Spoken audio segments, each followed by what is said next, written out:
Welcome. Today on our show, I have a very, very special guest. He is a former executive vice president and senior counsel for the Donald Trump organization. He is, well, was made famous, of course, by being Donald Trump's advisor on The Apprentice. Now, he also, many of you may not know, that he's also an author. One of his best-selling books is Trump Style Negotiations and Trump Strategies for Real Estate. Now, this one is really, I love this, Billionaire Lessons for the Small Investor. So please welcome, big applause here, for my new friend, George Ross. What a wonderful introduction. Well, thank you so much for being here. I have to have full disclosure because I am a huge fan, have been a huge fan since The Apprentice started. And you sat there, the right-hand man of Donald Trump. I mean, you became famous. So I guess, yeah, it was. You are. Everybody knows. You're a household name, George. They still know it. It's amazing after all these years. It is. Well, that just showed you how, what an impact that you made. So the first question I have for you is, did you ever think and you accepted this, right? Did Donald ask you to do it? Or did you say, hey, I want to do that? No, he asked me if I would do it. I said, sure. It'll take you 3 hours a week. And I said, fine, that's fine with me. I can handle 3 hours a week. Well, sure. I never realized the power of television until the show took off. Yeah. So you never dreamed that you would become so famous from that particular show. Oh, you have to understand, right? Especially going back in my background, I've been in business and in real estate for more than 60 years. Mm-hmm. I've done huge deals. Who cares? I was a professor at NYU for 25 years more. Who cares? That's right. Right. So they don't do it. And you get on a show, and you fire nice young kids. Everybody, there's George. Wow. Well, there's the reputation. It's what's amazing to me was a total fluke. And isn't that great the way things turn out sometimes that absolutely that you just never dreamed? And absolutely, the thing that I appreciate most is that the fact that I have the so-called being famous now, that I can talk to people, I can mentor them, and they will listen to me because of who I am, where they wouldn't have done it if previously. And that to me is amazing. So I have an opportunity to coach and go back and to have interviews with great people like you. Oh, well, thank you. We're like I said, we are honored. Now, my show is called It's All About the Money, Honey. It is. And it is, truly. And when I go guest speak at different events, the first thing I do out of the gate is I challenge people about how many of people believe it's all about the money.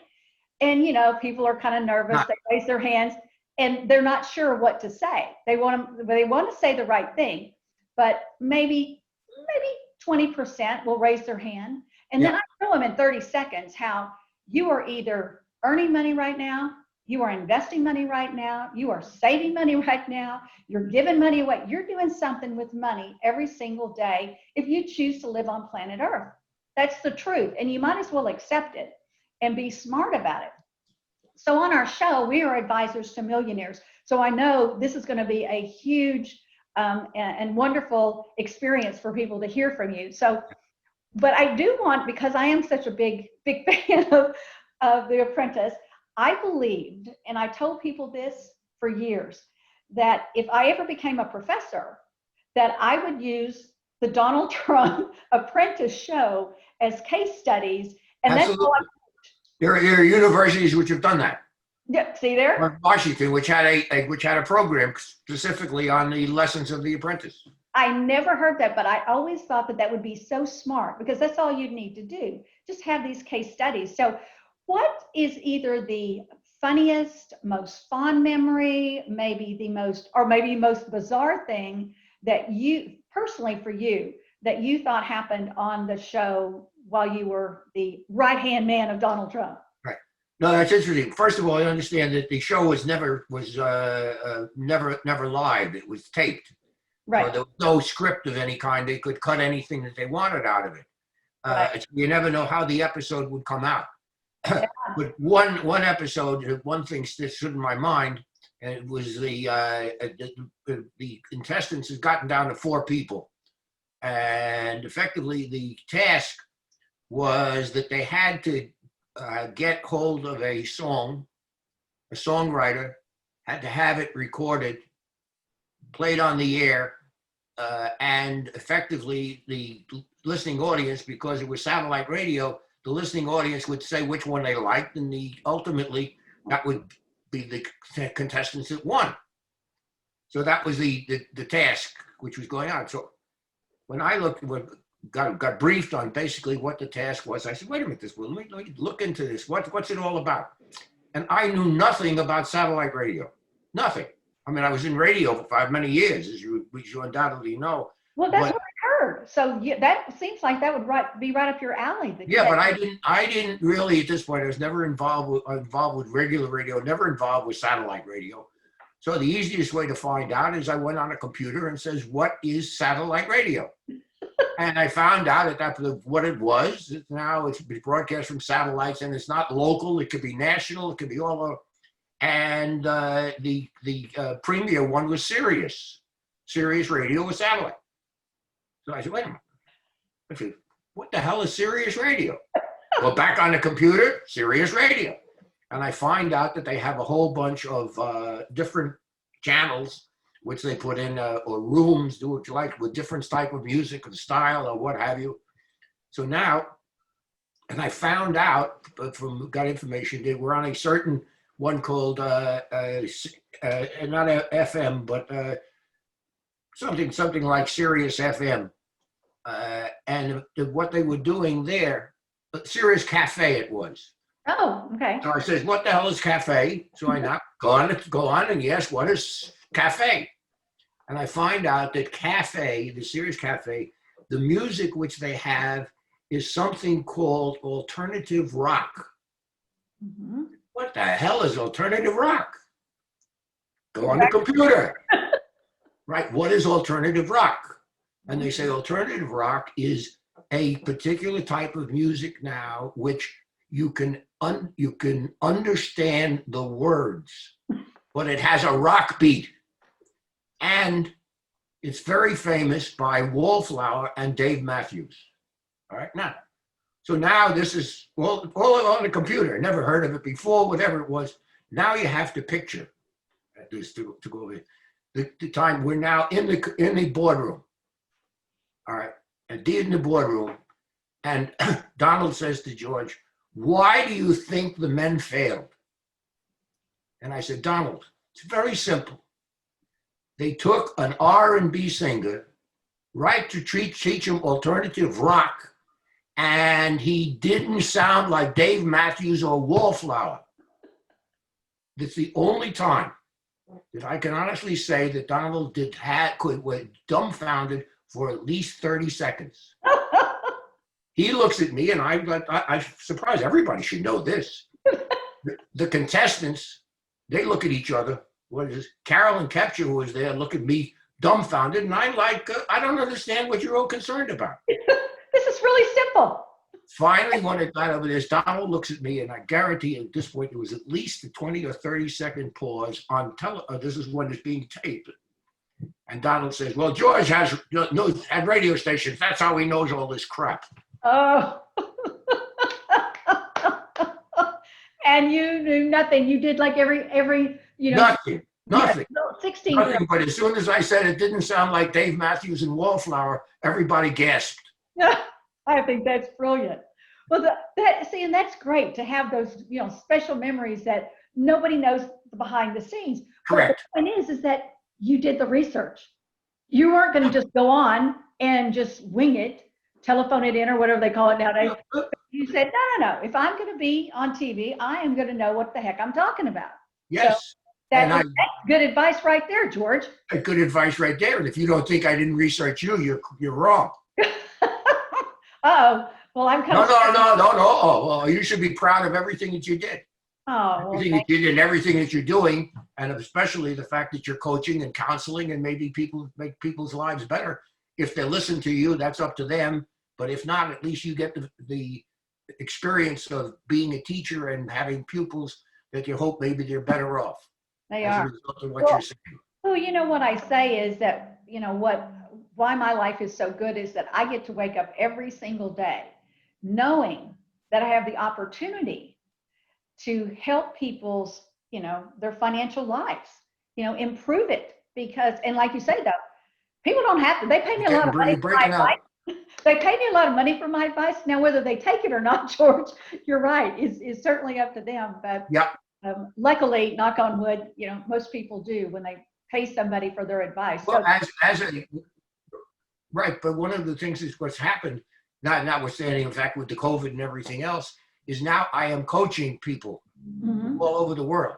And last count, I had about 47 people, entrepreneurs and what have you, from all over the world that want coaching advice, and that's great. Coaching is extremely important. It is so important. I'm glad you said that, because one of my questions was, what do you think is the most difficult challenge that you believe, with all of your vast experience, what do you believe is the biggest challenge for business owners and entrepreneurs today? We call them small business owners, but we're entrepreneurs. We're risk takers. We're people that truly take a risk in wanting to create a small business, and that's the backbone of this country. Well, yeah, but that's certainly a loaded question, which I could answer. That first of all, as far as business people are concerned, or anybody that wants to be successful, I think the key is to understand what it is you don't know or you're weak in. Yeah. You're not good in doing it. So therefore, you can sharpen that up. If you're a good negotiator, fine. If you're terrible, figure out how I'm going to get better. If you have trouble speaking, or do whatever you has to do. Now that you're looking at a negative trait, which most people say, I don't like my negative trait. I'm very good at this. I'm very successful. I made a lot of money, and they concentrate on the good, but not the bad. The second thing is to learn how to read people, and learn how to ask the right questions, whether you trust them. If you're surrounded in your organization with people you trust, that's fine. If you don't, and it's a one man or one woman business, you're doomed for failure. It's just a question of when. Yeah. So you would say that will kill your business if you do not find people that are different from you with different skill sets. Definitely. And if you can't trust them, did you in your career, or did Donald, have you seen people that kind of tested people to see if they could trust them? Because we all want to believe people are like us. And I had a bad experience where I trusted someone, brought them into my organization, and my granddaughter's born, and I go away to meet her in Alabama, and I come back and they've stolen files, and Yeah. No, that's it. It's relatively easy to learn how to trust somebody or not trust somebody, and because it depends on the task that you give them, whether it's ministerial. It doesn't have to involve money. Right. If it involves money, it's easy, because I am a firm believer that if the price is right, people can be bought. Yeah. All right. Now, it's just, however, what's the price? We don't know. But basically, the key is the first time they do something that's not trustworthy, that's the time you got to figure when I'm going to get rid of them. Yeah. Because if it's a small item, it'll turn into a big item or something, but you can't trust them. So you have to understand and read people, and over a period of time, they will have the trust. Now, it also is learning a lot about them and their lives. Right, that's for sure. Yeah. So if a husband can't be trusted if his wife can't trust the husband, that indicates something about the husband. Right. Now, that doesn't mean his lifestyle or what have you, but it does indicate a particular fact of life, which may or may not be important in your quest to see that you got the right individual. Mm-hmm. Having the right individual, I have learned that women in particular, George, and I don't know if it's because we're female and that nurturing instinct that we have, but we have a tendency to overlook, forgive, give people second chances, third chances, fourth chances, and all that. And when I got burned as badly as I did, and I'd been burned, a little bit, but this was really big. And you have two choices. Your choice number one is you give up, can't trust people, curl up in a ball, just, be done with it. Or you buck it up and you put on your big girl panties and you say, no, this is what I'm going to do moving forward. And I heard this saying that I really took to heart. And it was, when you have to make a decision, because women, I'm telling you, we wait way too long. If we identify it and we make a decision, we should act on it right then. And we have a tendency not to do it. So I made a decision. It was really tough. But I heard this saying that if not now, when? And if not me, who? That's true. It was so simple, and it's really helped me make, quicker decisions, because I love Donald's decision. People call it chaos. I call it smart. Yep. You don't do the job, you're fired. Next. You don't do the job, fired. Now, I give you the opportunity, and if you don't live up to that, then you're fired. Right. And it should be that way, but we are. No, but women, it's just women have a great advantage. We do. Yeah, you have a great advantage. And I think the men, I think we've done it to you at that point. We've now created you in the background, and you're smarter than we are. You're better negotiators than we are.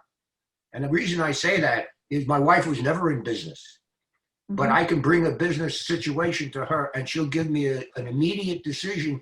And it's not a question of dollars or anything like that. Right. You can spot somebody that she thinks is a phony. Yeah. I said, one thing is, though, that she does is she is perpetual. If you get on the wrong side, that's forever.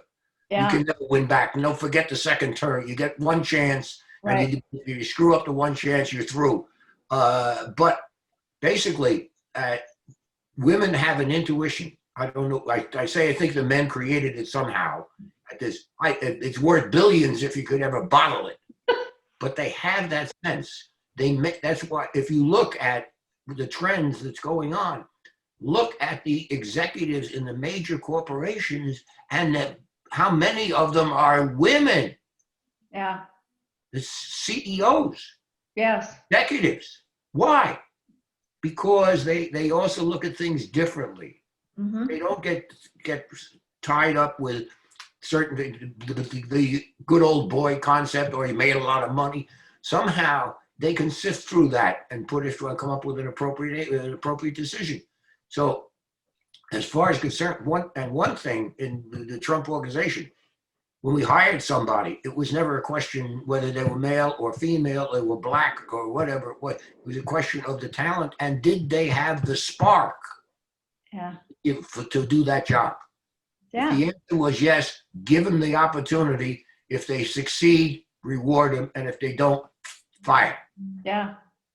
That was the whole thing. That's the key. That was the key, basically, to Donald.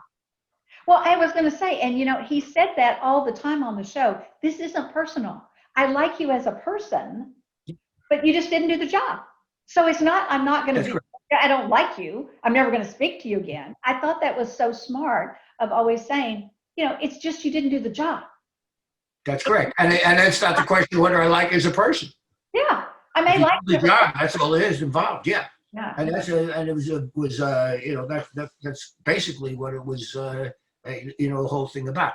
And when it came on, as far as the negotiation is concerned, or what with everything that went on with Donald, I said he has the ultimate weapon, which he uses as a negotiator. The ultimate weapon as a negotiator is unpredictability. If people can't predict what you're doing, they don't know how to treat you. If you don't react to money, they don't know what do you react to. So you keep dodging at this. They don't know how to come up with. So they say, well, any sane person would accept that, but Donald didn't. So obviously he's not sane, or you just don't reach him. And this is any good negotiator. He doesn't mind being called insane. He doesn't mind. No. It's like, no, they don't know where I'm coming from. That's all. Just watching this whole presidency and him being so unpredictable, he did things that, were not normal. I mean, he just said, I'm going to do things that I know work. That's worked in business. If it works in business, it's going to work for the country. The business was at that point correct. Understand the difference. The difference is that a politician does not understand business, and business people don't understand politicians. We do not understand that. Right. I was one of the instances. I talked to Donald a lot because we're very close for a number of years. And one of the things he said, George, he says, if I had 10 years where I never made money, I lost money, could I still stay in business? I said, of course not. He says, but the government does. All they do is they print more money. Yeah, He said, how can you run a business where you print more money? exactly. This was long before he was even thinking of being president. Yeah. We had these conversations. Yeah. Well, and you were with him for what, 47? Yeah, 47 years at this, but I was a lawyer we started off, I was his lawyer. And then later on we separated we went our separate routes. I was not his, I got out of the practice of law and got into real estate and radio. And then later on I was planning on retiring and he said, no, you don't want to retire. I'd like you to work with me. Yeah. And I said, doing what? He says, oh, come on, we'll build buildings. We'll do all kinds of good deals. You'll have fun. So I started. So this was lasted 16 years. 16 years, and I wrote when I went to Donald. I said, Donald, okay, I'll work. I'm planning on retiring. I had plenty of money with it. Yeah. I said, so here are the rules for which I will come back. Now, understand, when you're not there for the money, you can make any rules you want. That's true. That is true. Absolutely. So I said, first thing, I'll only work 4 days a week. Yeah. He said, okay, you'll do more in 8 than you do in 4. You'll do the equivalent of 8. I said, good. I want to take as many vacations as I want for as long as I want. He said, okay, I can live with that. I said, also, everything that you own, you got in Atlantic City and what have you, I want the right to use it and I don't pay for it. I get free. I got these are perks. I can go if I want. If I want to take your plane to Florida, which I never did, I'll pay it. He said, okay, I can live with that. I said, now comes the best part. The best part is I will work with you cheaper and you pay me as an advisor. At this, you pay me basically what you know, a lot less than you know I am worth. All right. But if I ever do something spectacular, I want a bonus. He said, fine. Brilliant. And we said on the others, and we said, look, 2 things this way. Donald, if you're ever unhappy with me, you tell me I'll leave and we'll still be friends. Because if I'm unhappy with you, I'm going to leave and we'll still be friends. So he said, write it up. And I wrote it up at this point. It lasted 16 years where he had me there. I never told him necessarily what he wanted to hear. I told him what I thought. And he appreciated the independent opinion. Now, I had no financial interest in any of his businesses. Mm-hmm. It didn't make a difference. I wouldn't get more money if I was right or wrong.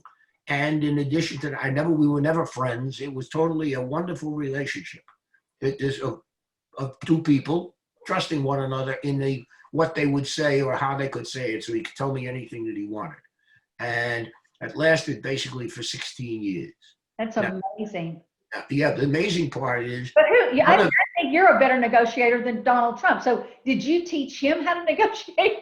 Let's put it this way. I think that the answer is yes. I think that he was a born negotiator, but I think he sharpened up based on what I could do, and probably because of The Apprentice.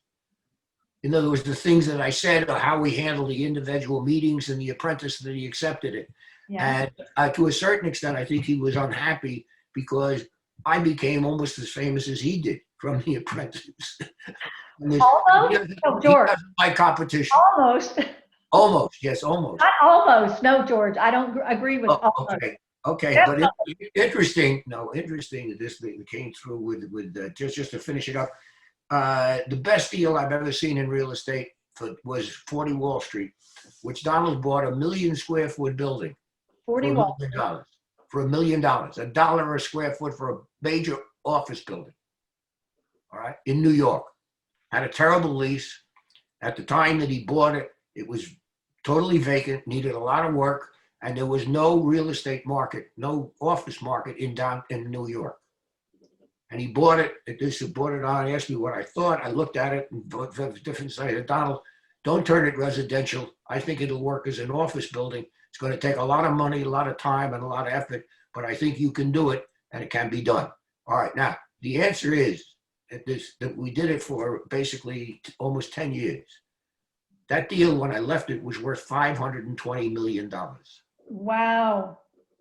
That is impressive. Now, yeah, the impressive part, investment. The impressive part, it comes to this. After one day, I'm standing with Don. I said to Donald, you remember we talked about a bonus? And he said, yes. I says, I think I'm entitled to a bonus based on what I did on 40 Wall Street. He says, what do you have in mind? I think I gave him a number that was a little short of the gross deficit in Mexico. And you know what he said? You got it. You got it. How do you want it? That was it. No discussion.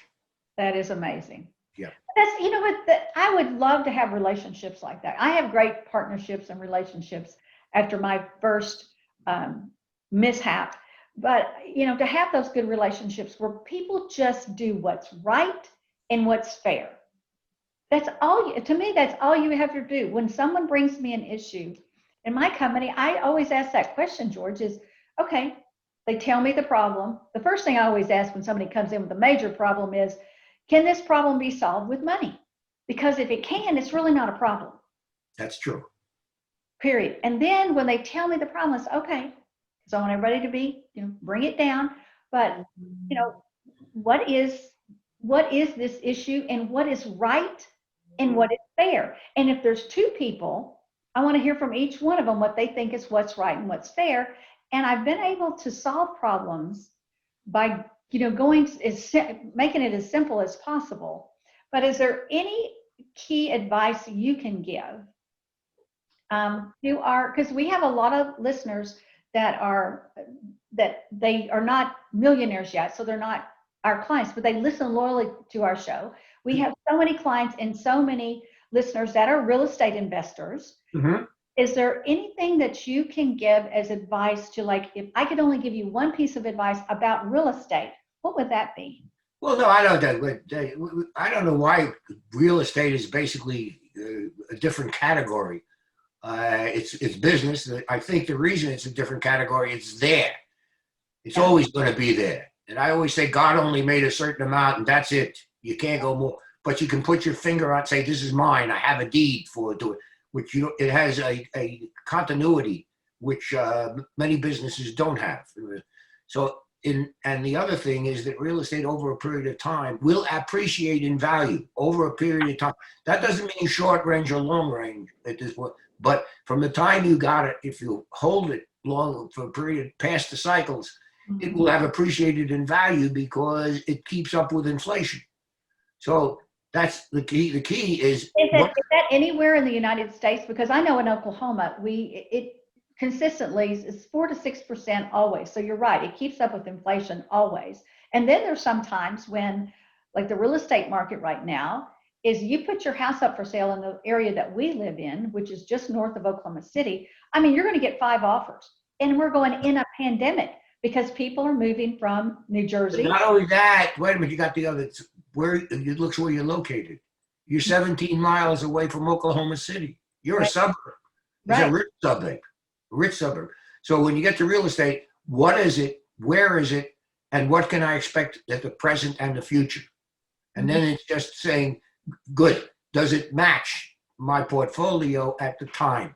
What am I looking for? Short-term investment, long-term investment? What am I looking for? And that's the key, is everything has a cycle. Right. So now if you buy a piece of real estate, how long you'll keep it? If it's got a 5-year cycle, then you say, okay, here's where I'm now. Here's where I am now. Where do I want to be in 5 years? And you come down and do the mathematics and see that hopefully, realistically, this is where I think I'll be.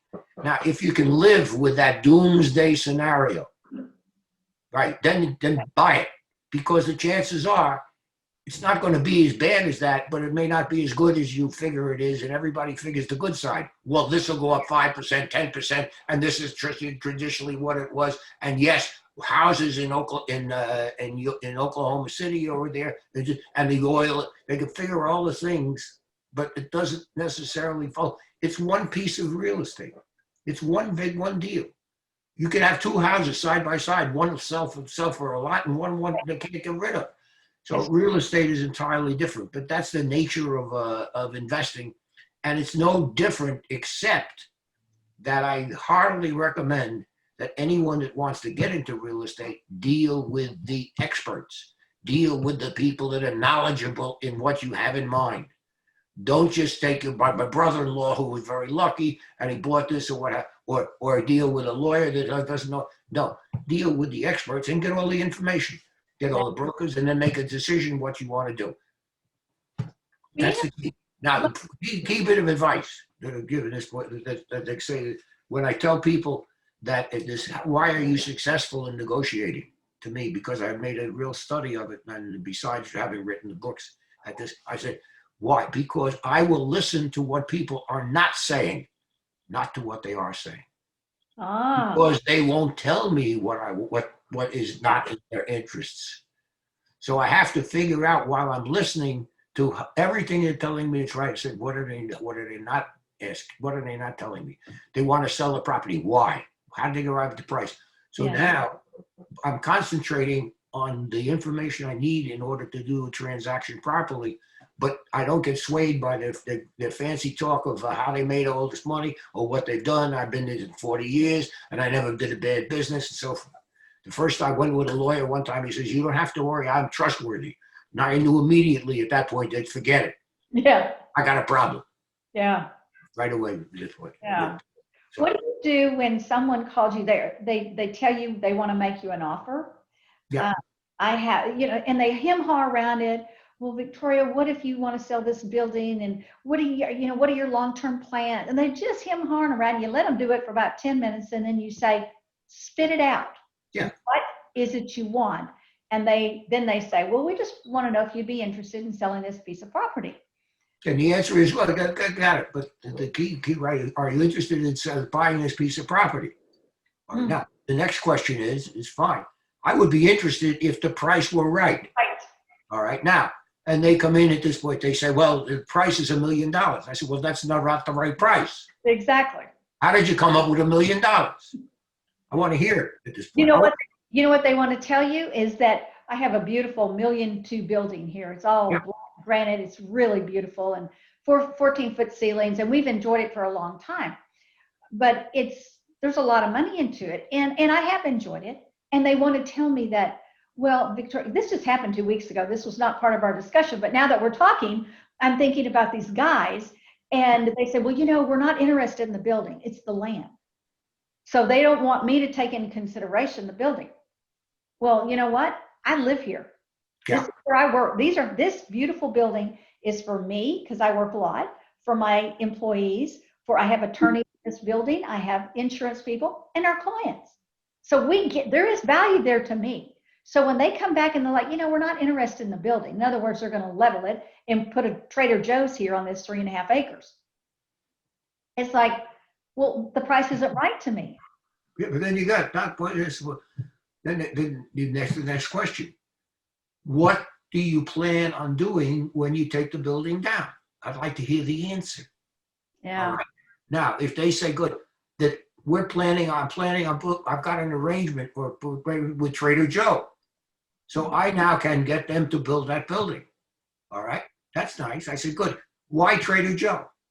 What makes you think they're better than Stop and Shop or Walmart? I want to hear what they say.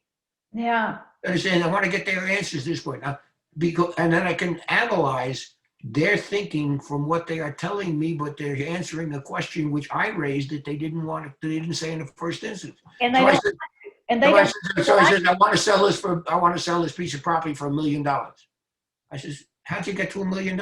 Yeah. What's dollars per square foot based on raw land. Blah. Right. Good. And the next question is, why do you want to sell it now? Yeah. I'd like to hear the answer. Well, I have a tax problem that it has to be before the end of the year. Oh, that was nice. I know it. I love that. How big is your tax problem? Yeah. How much cash do you need? Mm-hmm. They're going to give me information. This is the information which I need that they didn't give me in the first instance. Right. And then so I keep probing and nicely, and I'll get to find out why. I've got so many deals. We've got to close this. It's got to be a signed contract in 2 weeks. Yeah. All right. And I said, well, wait a minute. I'm going to be on vacation for 3 weeks. Can you wait until I get back? And they think, and they say, oh, yeah. Well, what happened in 2 weeks? It was an arbitrary number. It was an arbitrary arrangement. So a lot of they do is arbitrary. You want all cash? Why do you need the cash? Why can't you take paper? This is now you're probing. You're getting all the information you need in order to come up with an appropriate decision and they didn't give it to you in the first instance. Because they don't want to. Of course, it's against their interests. Exactly. That's one of the things. One of the things that amazed me, or I loved about negotiation, is something you do every day of your life. And can you lie and cheat and not tell the truth? The answer is yes. That's it. Nobody's going to tell the truth when they negotiate because it's against their interests. Mm-hmm. If they like something and you show them a piece of property and they say, I love this piece of property, I would have paid them $200,000 more. Yeah. They're not going to tell you that. Right? They're not going to tell you that because why? Guess what? You want to pay $200,000 more? Yeah. I have 3 other offers on that. I'm glad you said $200,000 more. I have other offers that are better. They put their foot in it. So they're not going to tell you. They'll say, well, I looked at other properties and your price is too high. And I say, okay, what do you want to pay? You want $1 million? I said, I want $1 million for the property. And you say at this point, you're going to be 500,000. How did you come up with 500,000? I want to hear it. Yeah. So you always come up with and ask a question versus answering their question. You always come up with a question, that's really very, very smart, though. Correct. That's how you get the information. Yeah. And they're caught off guard. I can tell you, because I've negotiated with a bunch of men. It's always been men. And they say that there's a real estate term about the perfect bullseye. Because I did a lot of research and knew that Lowe's was coming into a piece of property I bought, and they wanted to give me $300,000, and I'm like, I know darn good and well it's Lowe's coming in here, and they've got to have my piece of property to do this. Now I never told them that, but I did that. Yeah, so I wait until they finally realized we can't do this deal without her. Yeah. And people were telling me all the time, oh, they're going to build all around you. You're going to be left like that lady that everybody talks about. Sure. No, sure. I knew I wouldn't. It's like I knew where my ceiling was. Like you said, what is your ceiling? I always say it's just like a stock, George, that, when you go in and buy a stock, especially like a depressed stock, maybe, after Exxon's oil spill or BP's incident, and half the world thinks they're going to go out of business, which the other half doesn't, and you buy low, you always have to have an exit strategy. You understand? You're right. No, wait a minute. You go to a lot of people that understand the stock market. If I have a stock and I'm selling it, I'm not selling it because I think it's going to go up. Somebody's buying it. They don't buy it because they think it's going to go down. Right. All right. So we have different viewpoints, and that's what makes for the market. And the same thing with real estate or anything else at that point. The people who buy it thinks it's going to go one way, and the people who sell it think it's going to go another way. Mm-hmm. That's great. And then you just do what you think is right and go on to the next. Don't look back. Yeah, and that's it. It's like, and I have them put them on little 3x5 cards. What are you going to be happy with? A 20% return, because these are smaller deals. A 20% return, or you're going to be happy with 25? And when it hits that, I go, okay, this is what we decided, and this is what you said you wanted. Now, of course, you can change your mind, but I just want to remind you of this is what we chose to do. And you chose this. You said, this is what I want to do, Victoria. So you remind people of that. You can always change your mind, but it does make people think. You don't buy it and, forget it. That's an investment, and you have to make a decision. And I always believe it's smarter to make the decision going in, when things calm and you're doing the buying because when it starts going up, what happens? Greed sets in, and you never know, and I said, there's so many things we can't control out there in crazy land. So every decision you make should be when the sun is shining, you're calm, there's no tornadoes going on, hurricanes, when things are calm is when you make the best decisions. I've always believed that if you make an emotional decision, you have a tendency to get burned. That's true. That's true. But also as part of it that you have to have the information from your prospective buyer or seller. Why do you want to sell it? Why do you want to buy it? How much cash do you have? How much do you borrow? Do you have mortgages?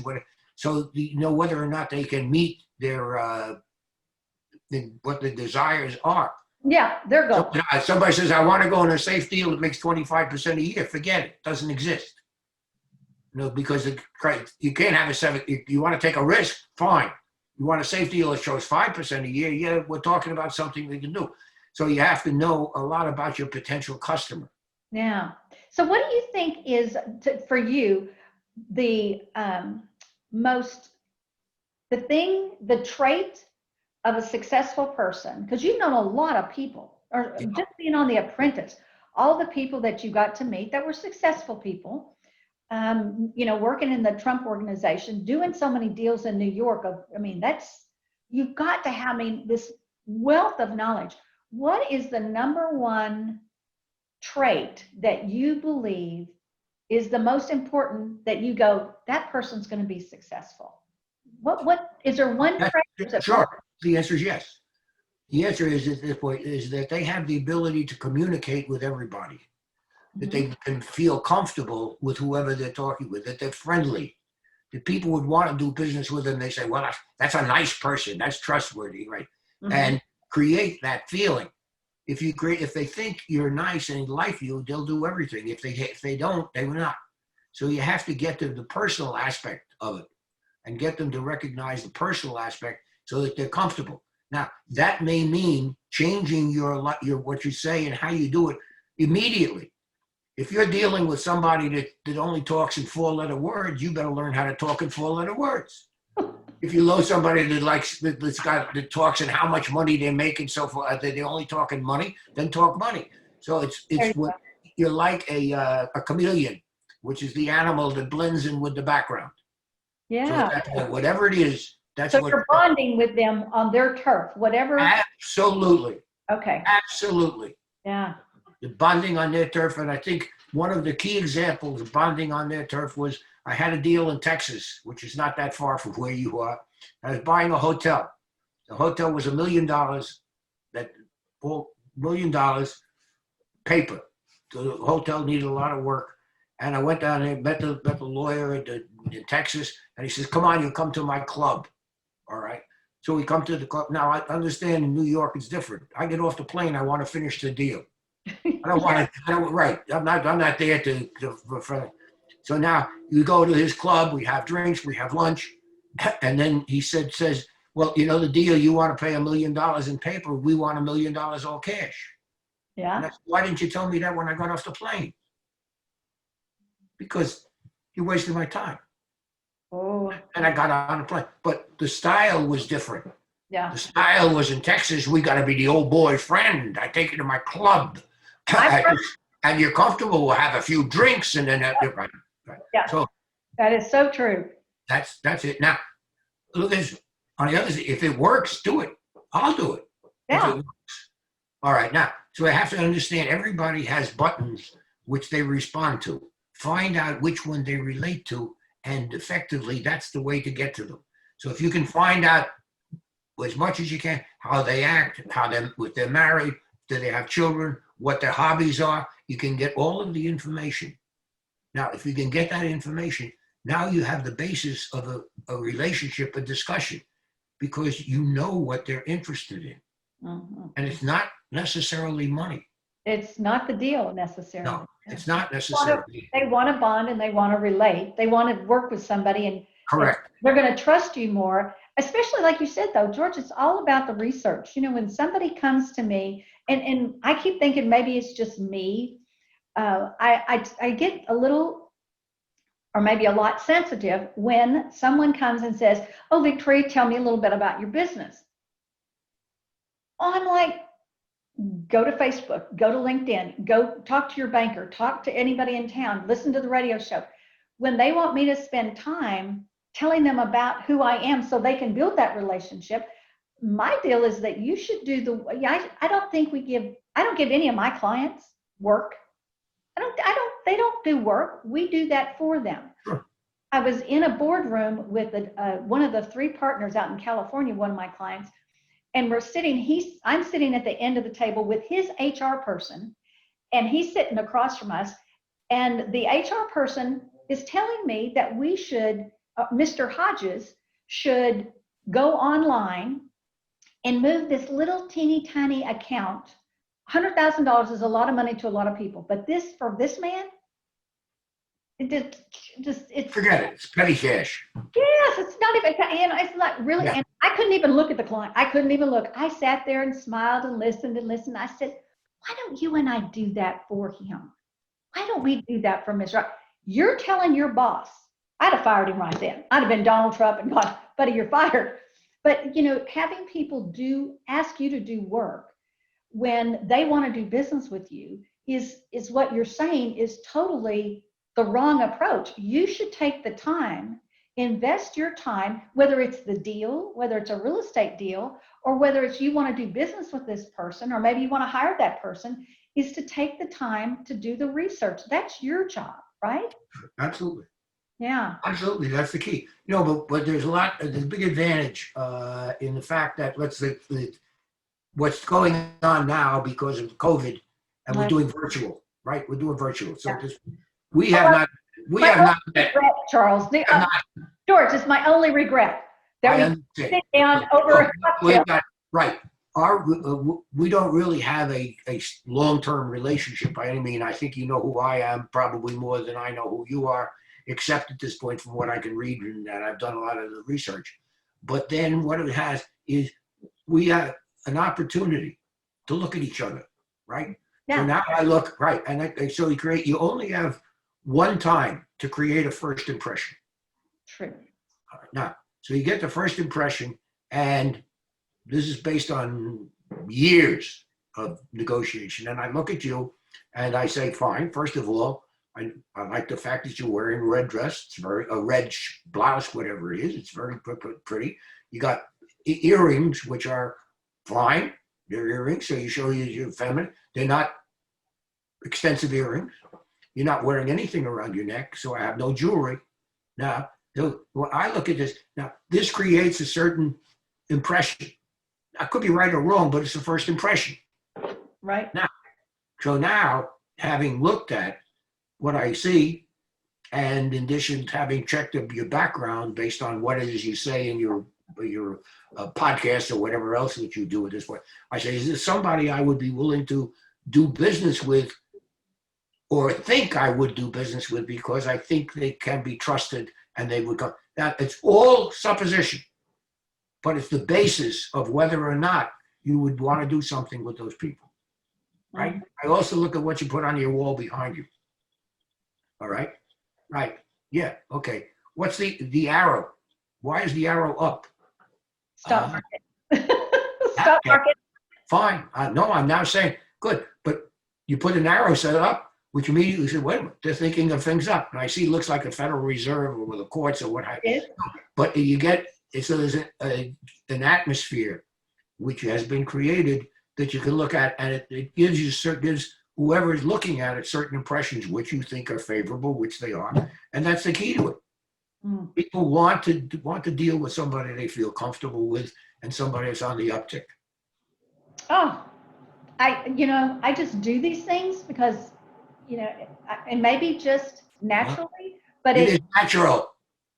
It was intentional. It's natural. No, but it's intentional. Yeah. Look at the title you put on your book. That's great. It's all about. It's all about the money, honey. It is. Right. And I want people to but let's go to take, and to me, it shows, well, let's say really brilliance. That's the title. Why?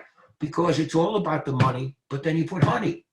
Now that takes it down from the multimillionaire class to somebody, honey, it's friendly, or it's a wife, and this, or you're dealing with women who don't do the same investments, but have a major impact on their husbands or their businesses. Yeah. So to me, I look at that and I say, wait, that's smart.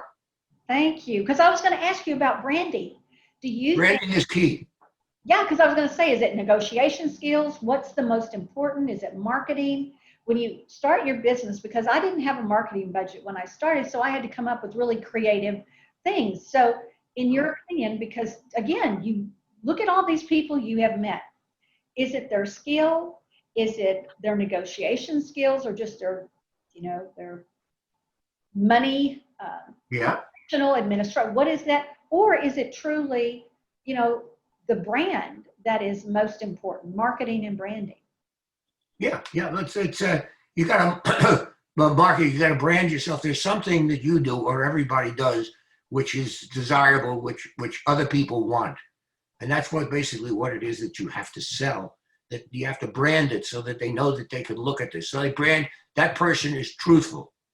That person at this point has money and spends it. That person does a lot of things for charities.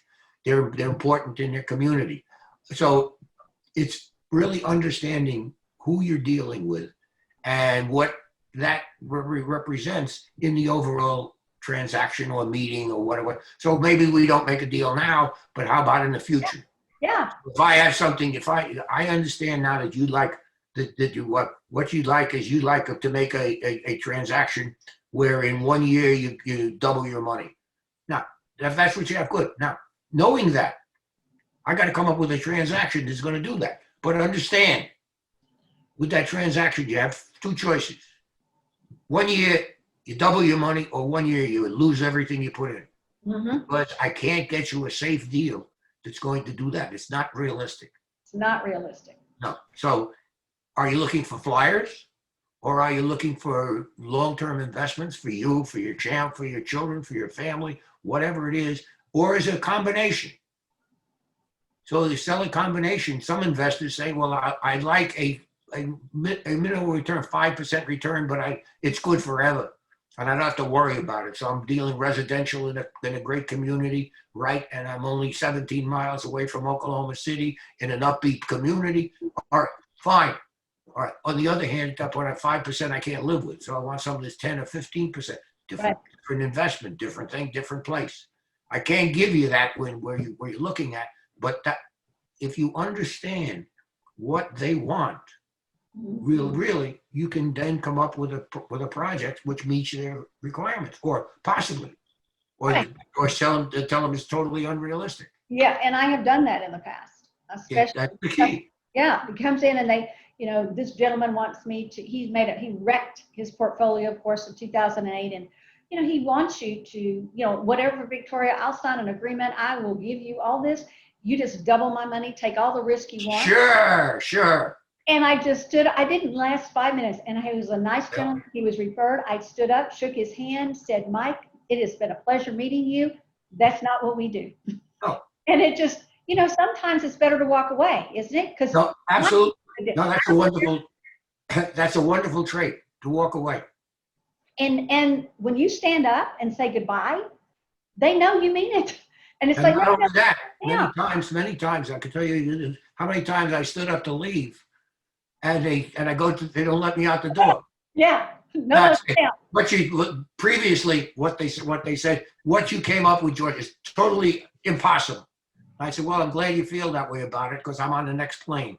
And I'm now go to the door. They say, well, can't we talk more?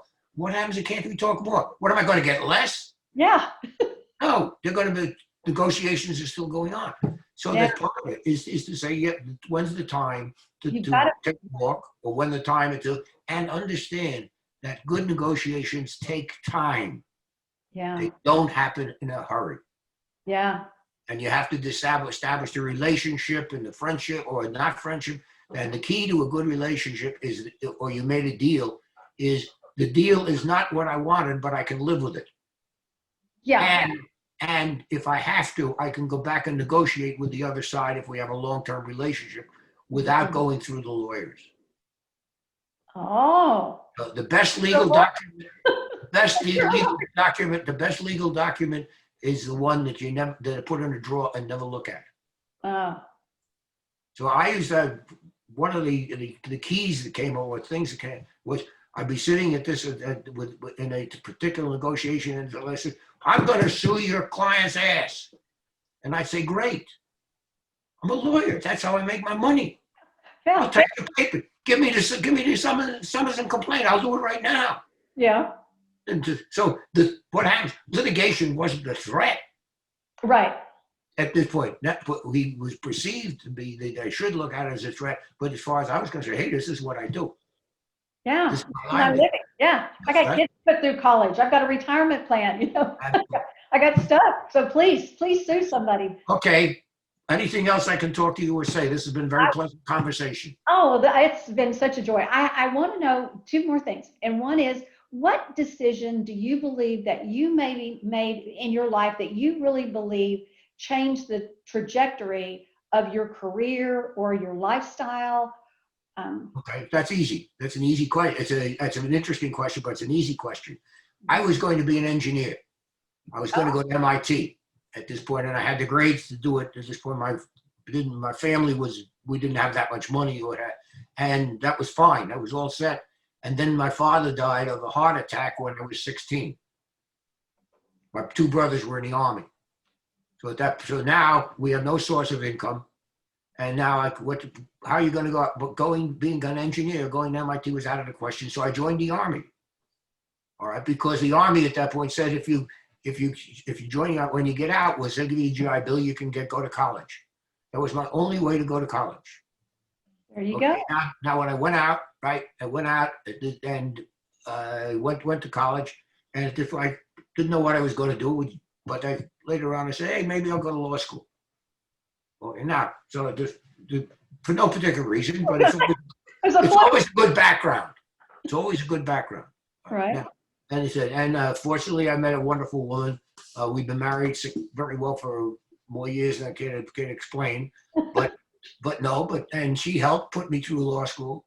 Oh. And then when I decided I wanted to get experience in a law firm, I answered an ad in a law journal that there was wanted a clerk for an office. Oh. And I called at that point, and I happened to speak to somebody who was a friend of mine. It was there. We got to law school together. And I told him, the judge, that I was interested in the job. And he said, don't take it. It's only going to pay $25 a week. You won't learn anything at this. You'll be a messenger. It's not worth it. Get something else. And basically I said, look, I need a job. If I don't like it, I'll leave. And I'm going to work. I want to see what happens in a law office. He said, okay. He said, okay, at that, I'll get you $30.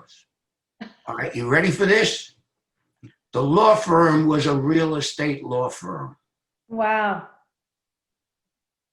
And there's your whole history. There was now all of a sudden, the guy was an engineer, ended up as a lawyer for a real estate law firm. And from there, I represented multi-millionaires in real estate. And ultimately from them, built a law firm with 130 lawyers doing nothing but real estate, and got a client like Donald Trump and others in this point. So the rest happened. And then I also knew that as a lawyer, if you're good, you're going to make a lot of money. What are you going to do with it? You better learn how to invest it. There you go. Because if you don't invest it, if you're going to spend it, you're never going to have it. So I made up my mind at that point. I was not going to spend more than I need. We'd have a lifestyle, but I wanted to provide for my family and my wife and my children. I said, on the basis, I made a commitment. I will never be poor again. Not dirt poor, right? And then there is this. So you go from that. Right, from where it is at that point to being a counsel for somebody who became the president of the United States. That is an amazing story. Would you ever consider writing a book? That wasn't my last question. I have one more. But now I have to ask, have you ever written just about your life story, about how all that happened? I mean, that's an amazing story. And it is an amazing story. Why would I write the book? Yeah. For what? What purpose? Oh, because I would love reading it. It would be Well, that's different for the reader at this point. It's better happy to tell you. The answer is no. First of all, writing a book takes a lot of time and effort. Yeah. And people do it primarily because there's money involved. I don't want the money involved. Yeah. Because I'm not looking for that. Whatever it is, I give to charity. So at this point, right. So I'm not as. And I said no. And the personal aspects that are involved. Why would I write the book? Yeah, it's interesting. It is. But people go look at it and say, gee, I wonder, is it really true? I believe every single word of what you tell me. Well, that's all. And then at that point, I got a bridge I'd like to talk to you about. Okay, well, I've got to ask you one last question. And go ahead. I cannot thank you enough. Oh, yes. Did you have something else you want to add? No. Okay. this is a question for you that I don't know most people know. What is most challenging? Mentoring and coaching Donald J. Trump, 45th President of the United States, or your new friend who introduced me to you, J.T. Fox? More challenging? Are they? Okay, that's an easy question. Okay. Easy question. It's more challenging coaching and mentoring J.T. Fox because he's an unknown quantity. Yeah. He's got all the right. He's got the drive. He's got the personality. He's got that. But it's hard to pin down. So because you don't know where he's going to land. In it for the money, in it for this. So it's more challenging because he is more of a personality, which is in transit, which is now I have to figure out. Whereas I knew after 3 years, I knew Donald from early on. Yeah, he's laser focused. So after 47 years, I knew what he was, and I knew all I knew the defects. I knew his strengths and I knew his weaknesses at this. And nevertheless, I said, okay, fine. Now, one of the things that came when he told me he was planning on running for president at this, then I said, that's the time I knew I had to retire. I know too much. Yeah. All right. They don't want me. I don't want to get understand somewhere and say, what about this deal? What about that deal? Right. So I said this, but I could see all the pluses and the minuses, but we had a working relationship. I could appreciate him for what he was as a general thing. Did I have a high regard for him? Yeah. As a person, or did he have things that I thought were terrible? Yes. He had a lifestyle I couldn't envision for me, but that was his. I probably spend more money in charities than he does. I can't see that this way. That's wrong. But you can't impose your lifestyle or your ideas on somebody else. Right. That is so. Yeah. For what I heard, the years I had with him were challenging. Yeah. They're rewarding, yes. Yeah. But they were challenging.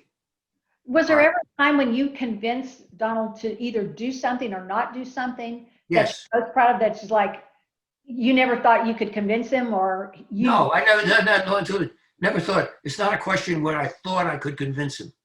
That was not. I would tell him what I thought, and he could make the decision. I didn't have to convince him.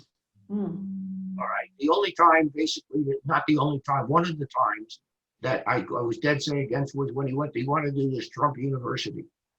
Yeah. Thing, right. The Trump University. And I said, Donald, forget it. Don't even do it. Don't even think of it. I said, you're a brand. Yeah. You're not a brand because of your technical expertise. You're a brand because people think of you and they think of luxury and they think of fine. That's the name. So I said, don't do it. All right. And he says, well, I'll make a lot of money. I says, that's not the creed. You make money. I'm telling you, don't do it. Your reputation is something that you ought to be more concerned about. Right. He did it anyway. Yep. Okay. He did it anyway. And effectively, and it turned out to be, he wanted me to watch it, supervise it. I said, I can't. The people you got in charge, they're going to do their own thing. They don't want to listen to me. And so he went ahead and did it. And I could have solved the whole problem that he had when he got the claims for $300,000. And he said, I'm not paying it. I didn't do anything wrong. I says, okay, that's your choice, but it's the right thing to do. Later on, he settled it for $25 million. What? Yeah. 25 million? Before he became president, yes. Oh my goodness, I had no idea. Well, yeah, but would you say education is expensive? But nevertheless, the key was this is all you can do. A good advisor and a good coach should tell you what they really believe, what they think, regardless of what impression it's going to have upon you. Yeah. They should be looking at your strengths, your weaknesses, and say, this is it, this is what I say. And then you do what you want. And most people at that point will just ignore it. You want to ignore it. Or say, I don't believe what they say. Then get a new coach. Yeah. See, I believe if you're going to pay somebody for advice, you really should take it. And correct. If they have the wealth of information and knowledge like you do, and why would you not? I don't understand that. No, why would you not at this? Because it's easy not to do it.